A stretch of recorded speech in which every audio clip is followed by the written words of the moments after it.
Mes amis, chers publics, chers téléspectateurs, chers auditeurs, chers camarades, bienvenue sur votre chaîne préférée, Jean Sobayo et le droit. Merci à vous d'être vraiment fidèles à cette chaîne et merci à toutes les personnes qui nous rejoignent d'être de plus en plus nombreuses à nous suivre, à partager nos contenus, à commenter, à liker, etc., etc. Alors, aujourd'hui, nous sommes en pleine Coupe du Monde et j'interviens dans le cadre de cette édition spéciale pour parler de qui, de quoi, parler de Samuel Eto'o, l'ex-footballeur camerounais devenu président de la Fédération camerounaise de football, qui a donné un coup de pied à un youtubeur d'origine algérienne venu l'interviewer. À tout de suite pour en parler. Ah, Samuel Eto'o. Alors, qu'est-ce qui s'est passé exactement? Alors, d'après les informations qu'on a pu suivre, Samuel Eto'o, en fait, il était là en train de voilà, faire des selfies avec des admirateurs, etc. Et puis, d'un coup, il y a un youtubeur algérien qui lui aurait posé la question, à savoir qu'est-ce qu'il pense de l'arbitre qui a arbitré le match de qualification de la Coupe du Monde Cameroun-Algérie. Et là, c'est parti dans tous les sens. Alors, dans un premier temps, il y a les personnes qui l'accompagnent, ses gardes du corps, ou en tout cas les gens qui sont avec lui, de son staff, etc., qui ont essayé de l'empêcher, en fait, d'aller frapper ce youtubeur algérien. Et puis, bon, les choses semblaient se calmer un petit peu, et contre toute attente, Samuel Eto'o a donc échappé à la vigilance de ses gardes du corps, ou en tout cas des personnes qui l'accompagnaient, et il s'est rué vers le youtubeur algérien et lui a donné un coup de pied en prenant un élan. Donc, il lui a donné un coup de pied d'une certaine force, les amis. Et ça a mis complètement à terre ce youtubeur algérien. Et il a été évidemment blessé. Alors, a priori, il a été légèrement blessé, heureusement. Alors, on va en parler les amis. J'aimerais savoir, dites-moi dans les commentaires ce que vous en pensez, est-ce que Samuel Eto'o a eu raison d'agir de cette manière-là? Est-ce que ce que lui a dit le journaliste, c'est vraiment ce qu'il lui a dit? Est-ce que ce youtubeur en tout cas, algérien, est-ce qu'il lui a vraiment dit ça ou est-ce qu'il l'aurait insulté comme d'autres sources semblent vouloir le dire? En tout cas, est-ce que tout ça justifiait ce déferlement de violence? Parlons de la violence. Une Coupe du Monde, elle est faite normalement pour prôner des valeurs de fraternité, d'entraide mutuelle, de solidarité, des valeurs sportives, les valeurs universelles, etc. Une compétition internationale ou une compétition tout court, le sport n'est pas là pour prôner la violence. Samuel Eto'o, en tant qu'ambassadeur, représentant du Cameroun, devait-il se comporter de la sorte en tant qu'ambassadeur, en tant que représentant du Cameroun?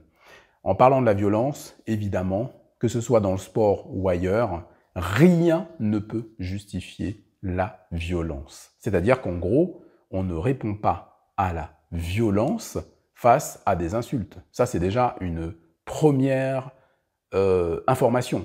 C'est déjà un premier enseignement. En effet, si on regarde bien les choses, sur un terrain de football, vous voyez, là, je vous présente ma tenue d'arbitre. Et oui, les amis, j'ai été arbitre de football. Et oui, ça c'est, oui, bien sûr, il faut suivre les vidéos de Jean Sobayo et le droit pour tout savoir, tout connaître. J'ai été arbitre, et notamment dans le 92, il y a déjà quelques années, bien sûr, mais j'ai arbitré. Et je peux vous dire que sur un terrain de football, ce genre de geste, c'est carton rouge directement. Et il faut savoir une chose sur la violence qui se déroule notamment sur les terrains de football tous les dimanches, tous les samedis, etc. En fait, cette violence-là, elle est sévèrement sanctionnée. En tout cas, en France, c'est pas compliqué. En France ou ailleurs, d'ailleurs, en Europe et en principe dans plein d'endroits dans le monde. Lorsque vous donnez ce genre de coup de pied, lorsque vous frappez une personne comme ça, que ce soit un sportif, donc un coéquipier, un adversaire ou une personne du public, non seulement vous êtes immédiatement sanctionné par l'arbitre, donc là c'est carton rouge, mais vous pouvez et vous devez même être poursuivi pénalement. Ça veut dire quoi? Ça veut dire qu'il y a la sanction sur le terrain, la sanction de la fédération, et vous avez la sanction civile, la sanction pénale en l'occurrence. Quand je dis la sanction civile, c'est-à-dire que c'est par rapport à la vie civile. Mais vous avez une sanction pénale parce que vous avez agressé une personne, vous avez été violent, et cette violence-là, elle est sévèrement réprimée. On n'a pas le droit de se faire justice soi-même. Combien de fois on va vous le dire ici sur cette chaîne? Donc, il y a des personnes, effectivement, qui vont dire « Ouais, mais bon, c'est mérité, il a été provoqué, c'est normal qu'il réagisse, etc. etc. » Alors, ce qui m'intéresse, c'est pas ce que je pense, les amis, c'est ce que vous pensez. Donc, n'hésitez pas à dire dans les commentaires si vous pensez que le geste de Samuel Eto'o est justifié ou non. Dites-nous tout dans les commentaires, ce que vous savez de l'affaire, pourquoi ça a déclenché une telle furie chez Samuel Eto'o. Je peux vous dire que moi, j'étais scié quand j'ai vu cette vidéo. Je n'en revenais pas, parce que il faut dire que pour nous autres, en plus, qui sommes d'origine camerounaise, bah, il faut savoir que Samuel Eto'o, c'est quand même l'icône nationale. Et puis c'est un joueur de foot qui est exceptionnel quand il jouait encore. Et même aujourd'hui, il avait un toucher de balle, une technique remarquable, une vitesse, une finesse, un sens du but, numéro 9, un buteur exceptionnel. Donc, le fait de voir un peu son image clairement entachée par ce geste, c'est triste et c'est malheureux. Et j'en profite évidemment pour vous parler de la violence, pour dire que non, rien ne peut justifier un tel déferlement de violence. En fait, il y a... Alors, je vous rappelle toujours cette phrase, on est d'accord ou on n'est pas d'accord. C'est Martin Luther King qui disait déjà ça il y a un certain nombre d'années, il y a déjà très longtemps, qui disait qu'on ne peut pas combattre l'ombre par l'ombre. Donc, en gros, on peut combattre l'ombre par la lumière. Et en fin de compte, ça revient un petit peu à ce que dit la loi sur l'agression physique ou l'agression tout court. C'est que, en réalité, il y a la proportionnelle. C'est-à-dire qu'en gros, quelqu'un vous met une claque, vous ne lui donnez pas un coup de poing pour lui arracher toutes ses dents.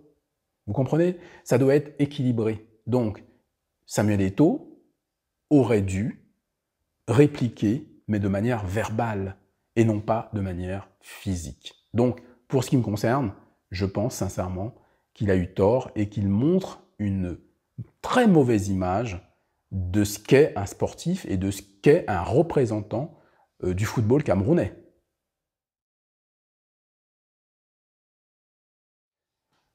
Sur la légitime défense et sur la portée de son geste, comme on l'a déjà expliqué sur cette chaîne, j'en profite pour rappeler à toutes les personnes qui nous rejoignent et qui ne connaissent pas forcément la chaîne, donc Jean Sobaï et le droit, nous on est là pour délivrer l'information juridique, économique et sociale à toute la communauté, parce que effectivement, je me suis aperçu que beaucoup de personnes avaient besoin d'accompagnement, avaient besoin de connaissances dans ce domaine-là, avaient besoin vraiment de comprendre comment ça fonctionne tout cela. Et il se trouve que, évidemment, comme je suis dans ce domaine depuis de très longues années, je mets au service du public ma réflexion, mon analyse, mes connaissances, que ce soit théoriques ou pratiques, ou liées effectivement à mon expérience dans ce domaine.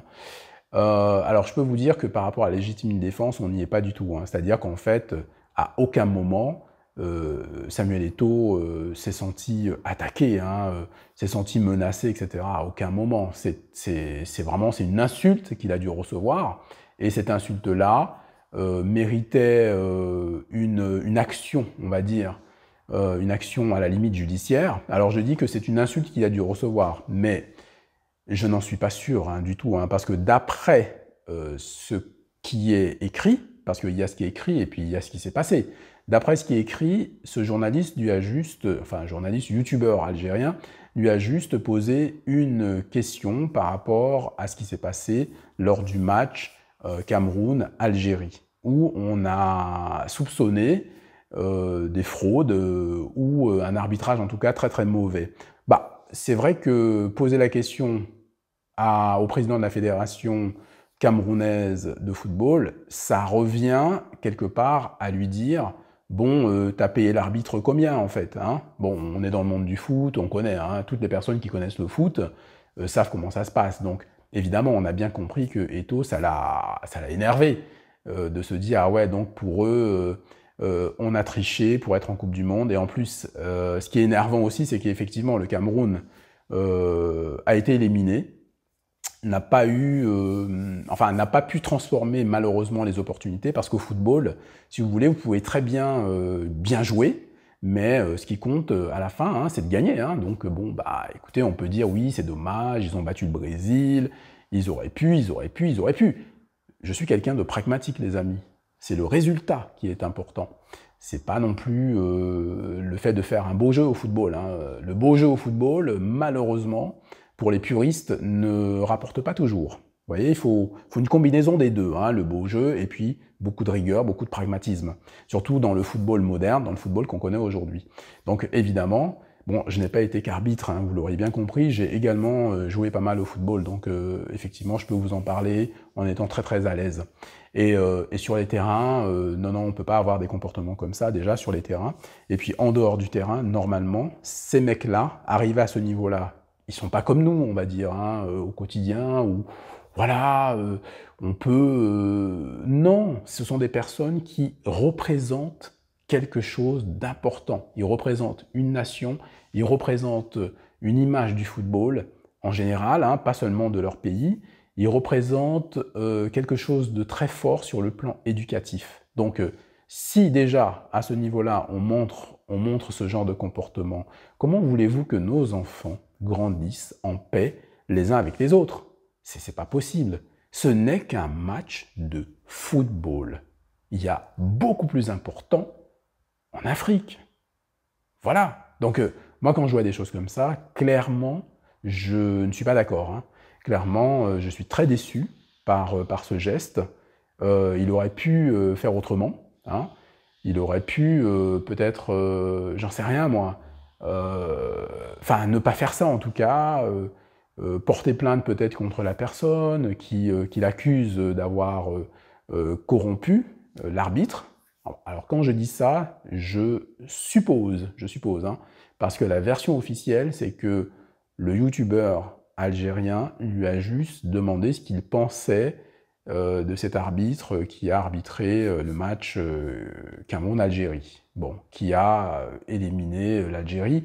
Et pour être totalement transparent, j'ai regardé ce match-là et franchement, les amis, il faut quand même être honnête, il y a eu des manquements. Il y a eu quand même des manquements assez flagrants de la part de l'arbitre, c'est vrai. C'est vrai. Et maintenant, est-ce que c'est de la faute des joueurs? Je ne pense pas.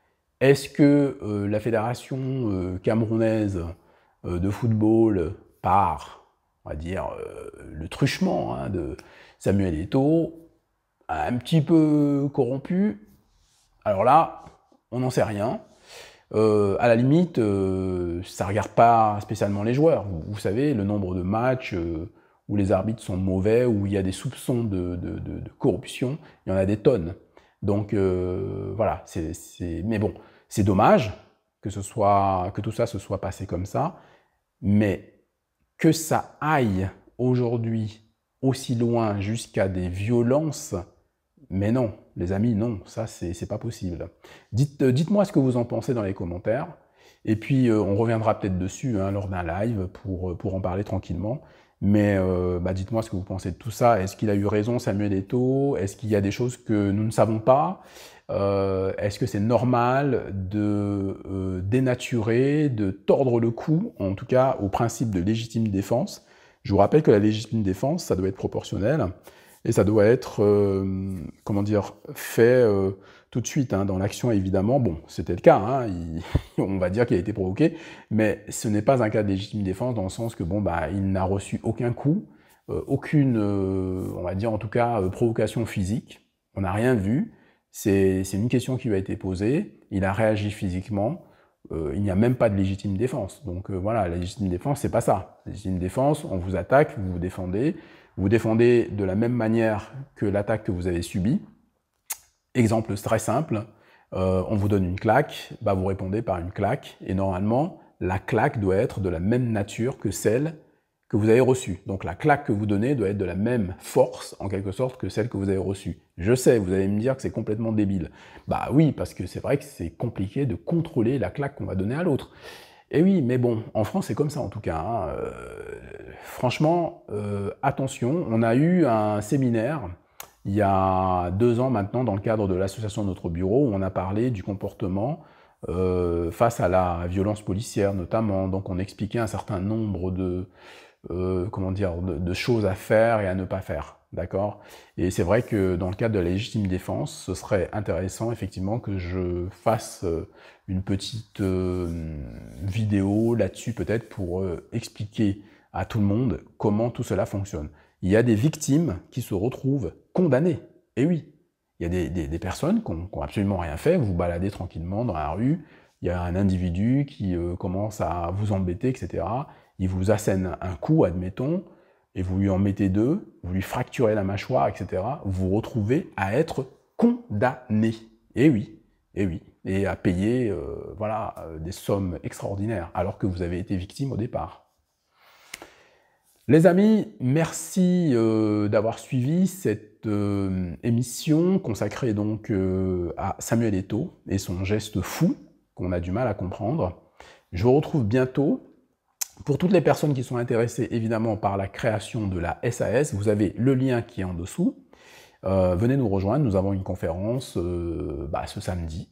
Et donc vous vous inscrivez, vous nous rejoignez et puis on continue notre superbe aventure ensemble. Et puis pour les personnes qui souhaitent nous rejoindre dans le cadre de notre bureau au niveau de l'association, écoutez, c'est simple, c'est la même chose, vous avez le lien en dessous.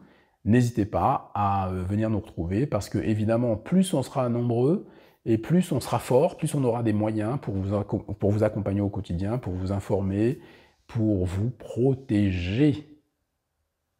Chers camarades, chers téléspectateurs, chers auditeurs, chers publics, que nos ancêtres soient avec vous. Merci à tous, merci à toutes les formes de spiritualité de la communauté qui existent. On en reparle bientôt, parce que j'ai vu que vous aimiez beaucoup ce genre de sujet, ce qui touche évidemment la communauté tout entière. À très vite pour de nouvelles aventures. Au revoir et bonne semaine.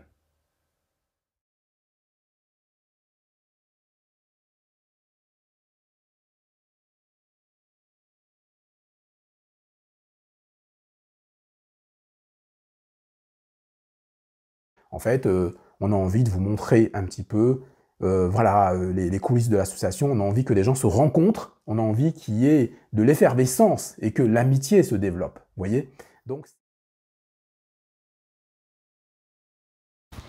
et bien sûr, n'oubliez pas de liker, de partager, de vous abonner si ce n'est pas encore fait.